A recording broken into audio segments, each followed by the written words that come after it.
अस्सलाम वालेकुम। Hello everyone, welcome to my channel read and write with us. आज की वीडियो में हमारे मजमून या पैराग्राफ का उन्वान है गर्मियों की छुट्टियाँ। तो शुरू करते हैं। बिस्मिल्लाहिर्रहमानिर्रहीम। गर्मियों के मौसम में स्कूल में 2 महीने यानी जून और जुलाई की छुट्टियां होती हैं, क्योंकि इन महीनों में शदीद गर्मी होती है।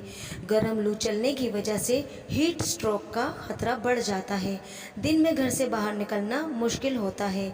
इसलिए इन 2 महीनों की छुट्टियों में स्कूल की तरफ से तालिब इल्मों को लिखने और याद करने के लिए काफ़ी काम दिया जाता है।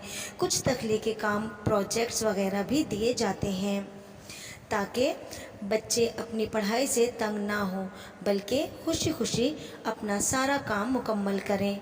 जो काम उन्हें लिखने और बनाने के लिए दिया जाता है वो उन्हें छुट्टियों के बाद जमा करवाना होता है, जिस पर स्कूल की तरफ से बच्चों को तोहफे और नंबर्स भी दिए जाते हैं। छुट्टियों का काम इसलिए दिया जाता है ताकि बच्चे उन छुट्टियों को ना सिर्फ खेलने कूदने, घूमने फिरने और फारिग रहकर ज़ाया ना करें। बच्चों को गर्मियों की छुट्टियों का बेसब्री से इंतज़ार होता है, क्योंकि कुछ बच्चे अपने रिश्तेदारों से मिलने उनके घर रुकने जाते हैं, तो कुछ सैर व तफरी के गर्ज से मुख्तलिफ़ मकामात पर चले जाते हैं।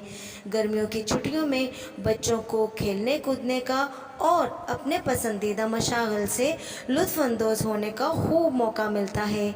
इस बार जून के महीने में ईद उल अज़हा आने से बच्चों की खुशियाँ दोबाला हो गईं। कुर्बानी के जानवरों को खिलाना पिलाना, उनका ख्याल रखना और ज़्यादातर उन्हीं के साथ वक्त गुजारना सब बच्चों का महबूब मशगला होता है। कुर्बानी के बाद घर घर गोश्त बांटना और फिर दावतों में गोश्त के मुख्तलिफ पकवान और बारबेक्यू तो छुट्टियों का मज़ा ही और भी बढ़ा देते हैं। इस बार गर्मियों की छुट्टियों में ना सिर्फ बच्चों ने अपने पसंदीदा मशागिल और खेलने कूदने, घूमने फिरने में वक्त गुजारा, बल्कि इसके साथ साथ बकरा ईद को भी भरपूर अंदाज में मनाया। गर्मियों की छुट्टियां गुजारने के बाद जब बच्चे वापस स्कूल जाते हैं तो वो बहुत खुश और चाको चौबंद और मज़ीद पढ़ने के लिए ज़हनी तौर पर तैयार होते हैं। उम्मीद है आपको हमारी वीडियो अच्छी लगी होगी। मज़ीद अच्छी वीडियोस के लिए हमारे चैनल को सब्सक्राइब करें, बेल आइकन के बटन को ज़रूर प्रेस करें एंड लाइक एंड शेयर। अल्लाह हाफिज़।